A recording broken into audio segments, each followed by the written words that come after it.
All right, hello South Texas. Going to give this a second to let everyone join on in, but I hope you're doing well today. On this edition of Cloudy with a Chance of Learning, we're going to talk a little bit about uh, some more tropical meteorology, and we've been doing this every Tuesday. Oh, I got volume up on my phone. Sorry there, guys, but we're going to talk a little bit about tropical meteorology, like what we do every Tuesday, except for this Tuesday, we're going to talk not just about the damages that can be done by tropical systems or how they form. We're going to talk about historic Texas hurricanes. And before we even get started, I'm going to give this some time for everyone to join in, but I want you to tell me what is the costliest hurricane to ever hit the United States, and what is the second costliest? One of these made landfall in Louisiana, Mississippi. The other one made landfall here in Texas. And then the deadliest hurricane. What was the deadliest hurricane ever? It's actually the deadliest weather event in the United States history. What was the name of the hurricane? Now, the hurricane may not have had a name, but if you can name something where it made landfall or the date, we're going to talk all about those storms. So feel free to chime in whenever you want. I haven't seen anybody leave a comment just yet, but don't forget, these are interactive. I would love to see y'all comment and even share your stories of hurricanes you've experienced here in Texas. Even though we're in San Antonio, still sometimes tropical systems can impact us. We can be left with lots of flooding. We could be left with strong wind. And when you're inland from coastal areas, you could still deal with tornadoes. So lots of things that can still impact us. Ainsley from fourth grade is watching. Hello. I hope you're doing great today. Shelby from third grade watching in San Antonio. Shelby, welcome. Welcome, Sybil. I think she's talking about Harvey there, Hurricane Harvey. That was the second costliest storm to ever strike the U.S. So that's one of the storms we were talking about there. Hurricane Harvey occurred just a few years ago, 2017. So not too long ago did we have Hurricane Harvey make landfall here in Texas, kind of closer on down towards Rockport. Then it hugged the Texas coast and caused a lot of flooding up towards the Houston area. The main contributor to damage from Harvey was flooding, and a lot of it was not even just coastal flooding. A lot of it was inland flooding. Katrina, by the way, was the costliest hurricane to ever hit the United States. It was re-estimated after Harvey to see the price difference over time, and they found that Katrina was in fact more costly than what Harvey was. But the deadliest hurricane to ever hit the United States was the 1900 hurricane, which hit Galveston. They estimated that thousands of lives were lost. We're going to show those numbers here in a moment. And that again was in 1900. It made landfall in Galveston, and a very deadly storm, very strong storm. And we're going to talk about why, what contributed to it being so dangerous when it made landfall. Paula says hello from Northeast San Antonio, the Live Oak, Texas area. Hello to you, Paula. I hope you're doing well today. So let's go ahead and jump in. Let's see the tracks of these hurricanes. We're talking about three hurricanes today. We're talking about the 1900 hurricane, the 1900 Galveston hurricane, rather. We're talking about Hurricane Ike, which was in 2008. And then we're going to be talking about Hurricane Harvey, which was the most recent, which is in 2017. These are the most most known hurricanes, I guess you could say, that have hit Texas. One of the more costly and remembered hurricanes. The 1900 Galveston hurricane made landfall as a Category 4 hurricane on September 8th, 1900. So a long time ago. Hurricane Ike made landfall at September 13th, 2008. Remember, that's around our peak. Remember, whenever we have the peak of hurricane season. We're going to show that again here in just a moment. And Hurricane Harvey made landfall on August 25th. I see Paula says Katrina and Harvey close here in San Antonio, but headed towards Houston. Katrina is correct. Ainsley, yeah, Katrina was the most costly hurricane to ever hit the United States. But the deadliest hurricane to ever hit the United States was that 1900 Galveston hurricane. And we're going to talk about all these. Now, I want you to notice the dates. Late August, early September. I used to live on the Mississippi Gulf Coast, and I can tell you that's when a lot of the worst storms hit the Mississippi Gulf Coast. Isaac, Camille, Katrina, very strong storms. And it goes the same for the Texas coast. And many of the strongest storms that have hit happen at that last week of August and first 2 weeks of September. That's when people in the Gulf of Mexico region really kind of hold their breaths. They understand that that's kind of when the peak of the season is and when we have that more likely chance of being struck by one of these hurricanes and possibly even stronger hurricanes. So here we have the hurricane frequency graph again. There you see that as we head into September 10th, that's the peak of the season. So as we get into the end of August, early September, there you see that top of the notch where we have that peak and where we typically see those stronger storms, like what we had here in Texas. I'm going to bounce it back to our historical map here. And again, you're going to see after I play it through that all these storms again hit at the end of August and early September. So the first storm we're actually going to be talking about is going to be the 1900 Galveston hurricane, one of the most significant hurricanes that has ever hit the United States. It was a big storm, caused a ton of damage in Galveston, and a storm surge was one of those big things that killed a lot of people. One of those things that we talked about in previous lessons on Tropical Tuesday. We've talked about how storm surge can be so damaging to property and lives, and how it's one of the biggest killers when it comes to hurricanes. That's why people are asked to leave the coast, get away from the coast. It's not all about the wind. You're going to see that these three storms had very different impacts. Not very different. I would say just different impacts. But you're going to notice, you're going to see that even if a storm is very strong, it doesn't mean that it has this highest storm surge. Even if a storm is very weak, it doesn't mean it has the lowest storm surge. Sometimes flooding is a bigger issue. Sometimes it's the surge. Sometimes it's the wind. There's all sorts of different things. Remember what we talked about last week. It's not so much about that wind speed. We always pay attention to that Saffir-Simpson scale, which tells us the different wind speeds, which I'm actually going to bounce back and bring up before we talk about the 1900 hurricane. I accidentally popped up Harvey there for a second. But remember, this is how we rank hurricanes on the Saffir-Simpson scale.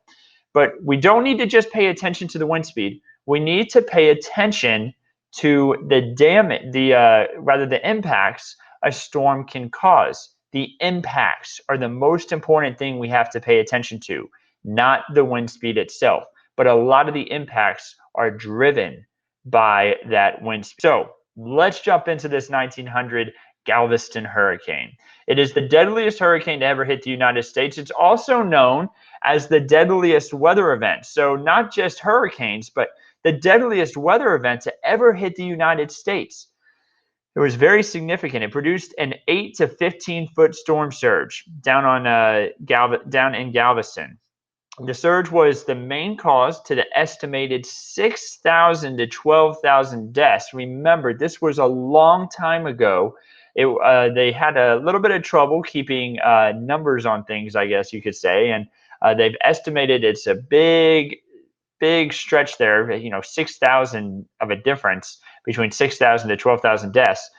But they think it was right around there for how many people may have died in this storm. So a lot of people died in the 1900 hurricane. It produced an 8 to 15-foot storm surge. The storm surge was the main cause to the estimated number of deaths. So there were deaths caused by wind, tornadoes, and flooding likely as well, but storm surge was the big concern. Property damage was estimated at 30 million. Now that's a lower number than what you're going to see with the other storms. You're going to see a lot bigger numbers. I'm not good at math. I'm 9, so don't worry if you're not good at math. It's a large number, is what I would say. It's a number that we don't want to ever see with a hurricane again when it comes to deaths. We'd rather see 0. We want to see that 0 number.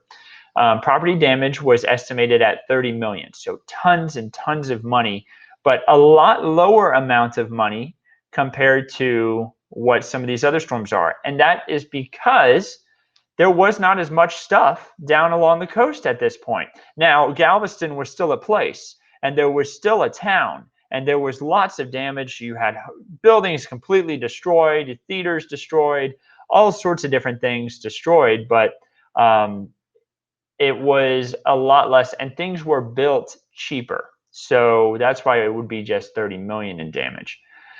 So lack of data, lack of weather data, meteorological information, so things that we get from weather balloons and things like that. We didn't have hurricane hunters flying into the storm at this point. In 1900, we didn't have people flying into hurricanes and gathering data that can let us know where a hurricane is going. There was also poor communication. And with poor communication and lack of data, that caused the number of deaths to be higher because the forecast was off. That is why forecasts are so important, and meteorology is so important, because it's important we know where are these storms going, what's the area that could be impacted, where is this storm going to make landfall. They thought the storm was going to make landfall in a different spot, but because it hit Galveston, nobody expected it, nobody left the coast. Remember, storm surge is the deadliest part of a hurricane there. No one left the coast, and here came the surge, and it killed a lot of people. So that's why it's important that people evacuate when there's higher storm surge expected or a stronger hurricane.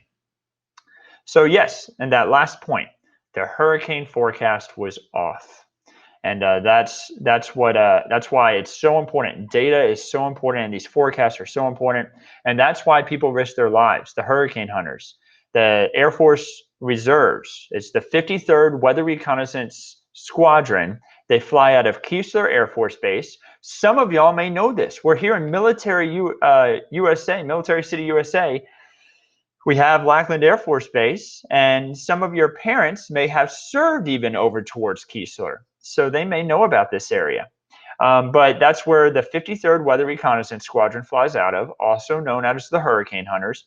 And then there's one other group that flies out of hurricanes, and they fly out of Lakeland, Florida, and they are known as NOAA Corps, and they fly also not just through hurricanes like what the Air Force Reserves do, but they fly above it too. They fly in I'm going to name some aircraft off to you.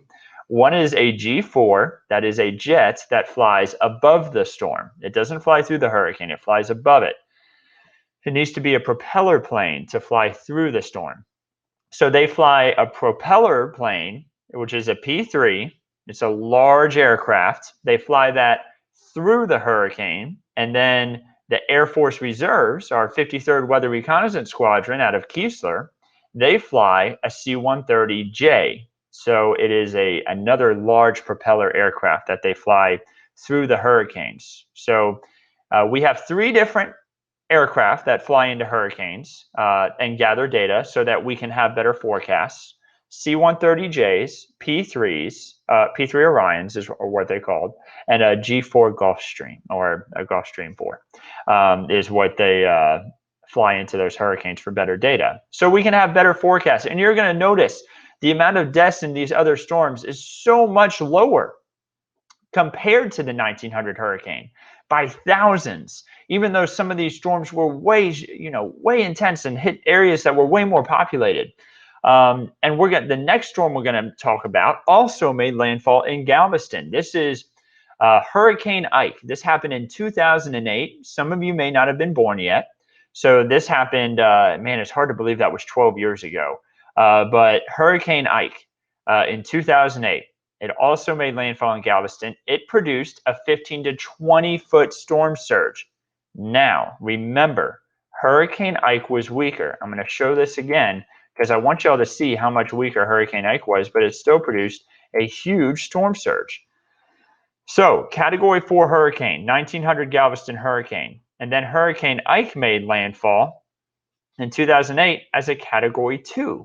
And then you had Category for Harvey. Remember these. The storm surge does not always reflect the strength of the storm. Sometimes it depends on the direction at which it hits the coast, the angle, and the speed at which it's coming in.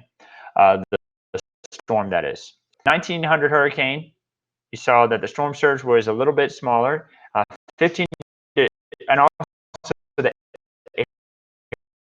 area, the sea shelf deeper, and that could help the storm surge not be as bad. Shelby, hurricane ICC.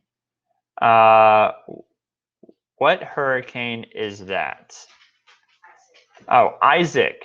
Do you mean Isaac, Shelby? If you're talking about Isaac, that is a hurricane that hit the Mississippi Gulf Coast in 2012, I believe, was Isaac. And it caused a lot of flooding. So I believe that was 2012, and it caused flooding was the main concern from that, but it also produced a pretty good storm surge because of the area that it hit. It took a similar path to Katrina, and I think it made landfall the same on the anniversary of Katrina, I want to say. I want to say it made landfall on August 29th in 2012. But yes, that was another bad storm, but that did not impact us here in Texas. That was a storm further on off to the east. So let's jump into Ike. Or if you're talking about Ike there, Shelby, I'm not sure. ICC, you may be trying to talk about Ike. So it made landfall in Galveston, produced a 15 to 20 foot storm surge on parts of the Texas coast. Wind, storm surge, and flooding killed 20 people. So remember, how many people died from that 1900 hurricane? Thousands, just 20 people. And the storm surge was larger. Property damage was estimated, remember, $30 million for the 1900 hurricane, $19.3 billion for Hurricane Ike. And remember, there's a lot more stuff there now. Caused additional deaths further inland, becoming extratropical. Remember, we talked about how hurricanes can cause a lot of damage inland as well. You can have a lot of flooding, you can have strong winds, you can have tornadoes. And that caused an additional $1 billion in damage in the Ohio Valley because the storm went off to the north and continued to cause heavy rain and flooding with torrential rainfall. Even though it was no longer a tropical system, it was considered extratropical. So there's a new word for us. What does extratropical mean? Well, it just means that it's lost some of its tropical characteristics. It's basically not a full-on tropical system anymore. It's not. Remember how I told you that the storms need to be vertically stacked for a hurricane so it can spin like a top? If you watched our lessons the last few weeks, it needs to spin like a top. Well, the system has kind of leaned a little more or kind of lost more of that vertical stacking, and that makes it no longer just plain tropical. If I'm trying to explain it in the best way possible for y'all. So let me know if you have any more questions about that though. So that's Hurricane Ike. And now let's jump things over to something that a lot of y'all probably know about because many of you were probably already alive during this storm. Hurricane Harvey. This made landfall on San Jose Island, on the north side of San Jose Island. And if you don't know where that is, if any of you know where Port Aransas is, there is a little channel right there where the ships come in and out. On the other side of that channel is San Jose Island, sometimes referred to as St. Joseph Island. That island is really long and it goes off to the north, and it's known on the northern edge of this. Hurricane Harvey made landfall. It was near Rockport, if you know where Rockport is. If you don't know where Rockport is, and if you don't know where Port Aransas is, many of you probably know where Corpus Christi is. Just go off to the north and east, and you'll eventually find Rockport. The storm moved slow, and it was kind of wedged between two systems, so it kind of stalled out. It caused the system to just kind of stay still for a while, and that caused flooding. And that was one of the most significant impacts from Harvey was the flooding. Harvey dropped 60.58 inches of rainfall in just a few days. More than 60 inches of rainfall. Imagine, let me tell you how much rain we've had this year so far. Let me bring up the amount of rain that we've had this year so far, actually, here for San Antonio. So give me 1 second, guys. I'm going to roll up and bring this up. This is how much rain we've had so far here in San Antonio for the year. So through April, 4 months, we've had 7.15 inches of rain. That is not that much rain, you would say, and it's not. We're actually above average for this year so far. So imagine getting 60 inches of rainfall in just a few days. Guys, that is a ton of rain. I remember meteorologists, we all looked at that when the first weather model started popping out that number, those big numbers. We all just kind of said, yeah, right, I don't know about that. That seems like it's too big of a number. There may be an error within the weather model. But that was not the case. We had a lot of heavy rain and it caused flooding. Hurricane Harvey, I was 6. Now I can't go to Sandcastle. Now my family went every year. Well, Shelby, don't worry. The coast is looking a lot better these days. And if you wanted to go back and build a sandcastle, I'm sure your family would be happy to take you sometime in the next few years, because the coast has really improved since Hurricane Harvey. They did a really good job on the Texas coast getting everything rebuilt and put back together. Harvey killed 68 people and caused an estimated $125 billion in damage. Now, notice the number way lower. This was a strong storm at landfall. But the catch was, again, we have better ways of coming together with a forecast. That way, we can keep people informed and keep people safe and be able to help people more whenever one of these storms comes ashore. 125 billion in damage, and I believe Katrina, when it was re-estimated, was about 161 billion in damage. So Katrina was a little bit more costly than Harvey, but Harvey was still a very significant storm and the costliest storm to ever hit the state of Texas.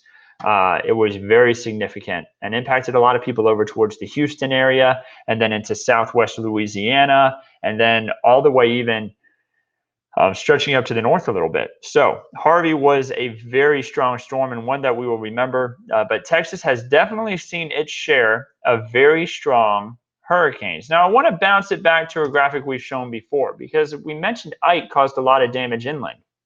Remember, coastal areas can experience the biggest impacts, like from storm surge, damaging wind, flooding, and tornadoes. But similar impacts, and some that are a little bit different even, can occur inland. And you know, this yellow area, it goes all the way up north a little bit, but I want you to think about it like this. The impacts from a tropical system could even be felt well inland. We're talking way up into the north. And just remember that impacts can stretch far away from the storm. Even though Hurricane Cindy, Tropical Storm Cindy made landfall in southwest Louisiana, the impacts from the storm, the worst impacts, were felt well off to the east. And I want to show you the distance. That's 250 plus miles, more than 250 miles away from where Hurricane Cindy Tropical Storm Cindy made landfall. This was a few years ago. Even though it was well away from the center of the storm, the worst impacts were felt in a different area. So inland areas, that yellow that you're seeing, inland flooding, damaging winds, tornadoes, all big impacts that can be very costly and life-threatening. Things that we're going to watch, that we watch really closely with these storms. Matthew says he's late, but don't worry, Matthew. Again, you can rewind these and watch them again if you need to. They're on YouTube and Facebook. We love having y'all join in and learn with us. So Yeah, that's the difference between coastal and inland impacts. Again, I mentioned earlier too about storm direction and angle at which it hits a coast. Imagine if you pushed water straight up on, splash water straight up against the bathtub. Imagine it that way. Straight up, it's going to splash real high. And then try to do the same thing, but do it at an angle. So instead of going, this is the edge of your bathtub. Let me make sure my hand's on the screen. Yeah. So this is the edge of the bathtub. You take your hand and you push water all the way up against it, and the water is going to go up the wall. And then do it like this, or on the side of the pool. You can do this on the side of the pool too. Take your hand, push your hand like this, push the water along the wall. Remember, this is the wall. Push the water along the wall, and it's not going to go up as high. So think about it like that, because we're talking about storm surge and how angle of which the storm makes landfall can be worse. If that front right, the maximum storm impact, comes in, we call it perpendicular, like this. That's a big word for some of y'all, but perpendicular comes in like this, then it's going to push that water. If it comes in like this, more parallel, going along like this, then it's going to not push the water up as high. So that's a little bit of a easy way to explain that. So remember, the front right has that maximum storm impact. The front left can still have maximum or significant storm surge, but maybe not as bad as the front right. And remember, this is all by direction, not just north, south, east, and west, but for direction, whichever direction that may be. The back left is typically weaker, but still dangerous, and the back right still has typically significant winds. So all things to remember from past lessons that we've talked about. And then, of course, our wind explainer, how this all works. The wind, of course, the Saffir-Simpson scale, what we rate every hurricane on, but also the wind explainer tells us, hey, this is the driving force. The wind is the driving force behind the storm surge, the driving force behind some of these, damaging winds, all things like that. So I see Matthew has left us a little bit of a story. When Hurricane Harvey hit Texas, my county was just touching the tip of the hurricane. I was 11 at the time, and my dad was outside moving large tree branches so it wouldn't hit the house. That's always a good thing. Remember, debris is what you have to really look out for. It's not so much the wind, it's the debris flying through the wind. So that's really good, Matthew, that your dad was out doing that. Tree branches so it wouldn't hit the house from the high winds, and he needed my help. So my mom made me wear a fishing hat, a jacket, gloves, and a trash bag to cover my whole body. I loved the suit when I went outside. The wind was blowing at 50 miles per hour, and I almost fell over several times. There was so much rain falling. The road looked like a river. I loved every second of it, and I had a massive smile on my face the whole time, and my neighborhood didn't have any damage at all.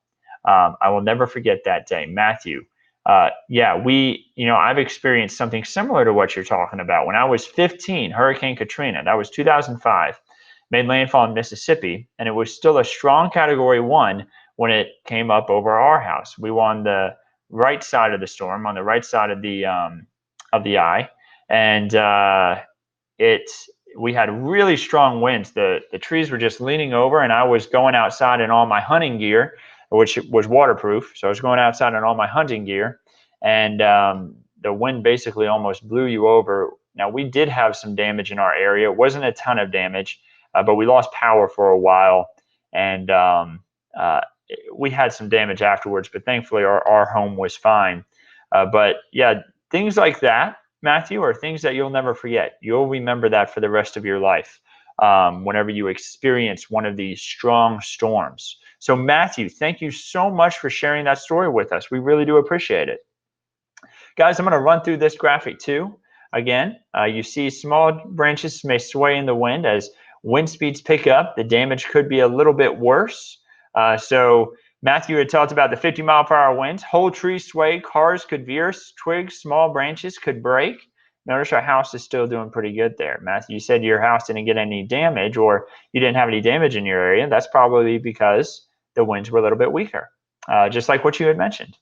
55 to 75 mile per hour winds. Structure damage would start to begin though, and trees could be uprooted. And you notice that water getting closer and closer. Remember, storm surge, wind driven, that water being pushed up onto land. That's why we talk about those wind speeds. But remember, you can even have weaker wind speeds but have bad storm surge depending on where you are. It's important to understand how a storm can impact where you are. Actually, another comparison here, guys. I'm going to compare Hurricane Camille, which made landfall on the Mississippi Gulf Coast, to Hurricane Katrina. And I'm going to go ahead and bring up these historical Texas hurricanes too while we're talking about this. But Hurricane Camille made landfall on the Mississippi Gulf Coast. This was in the 60s. Came in at this angle.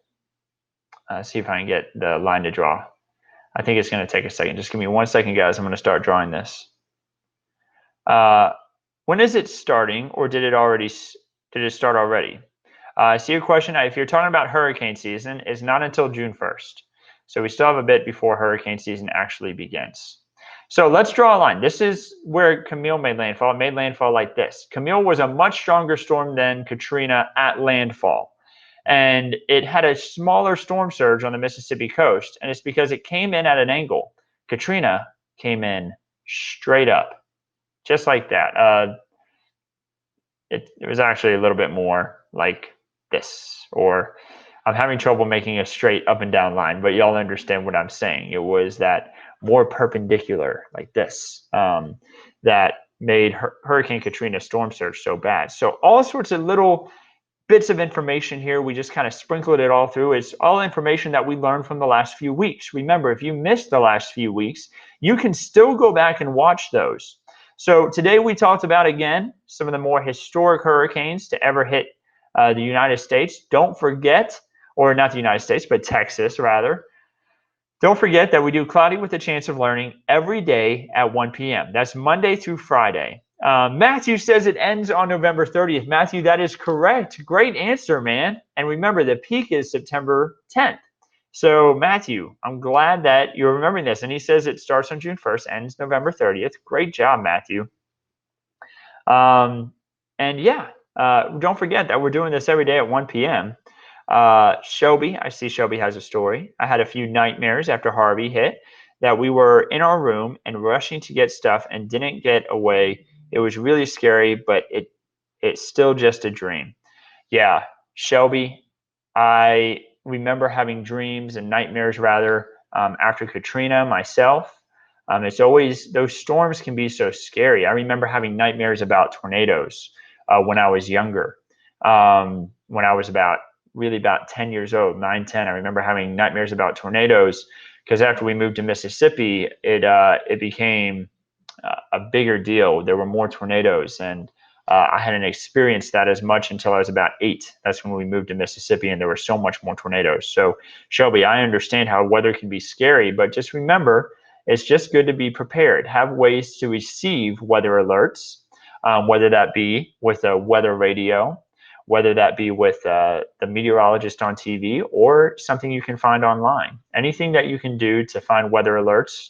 And it's always good to stay in tune with what the weather is. So know what the weather is going to be each day. Always good stuff to know. All right, well, guys, we're going to sign off here. Don't forget, we have more Cloudy with a Chance of Learning tomorrow at 1 p.m. I hope you can tune in. I believe we're talking about weather balloons tomorrow. Meteorologist Andrew Wilson will be in for that. Guys, I hope you have a great one.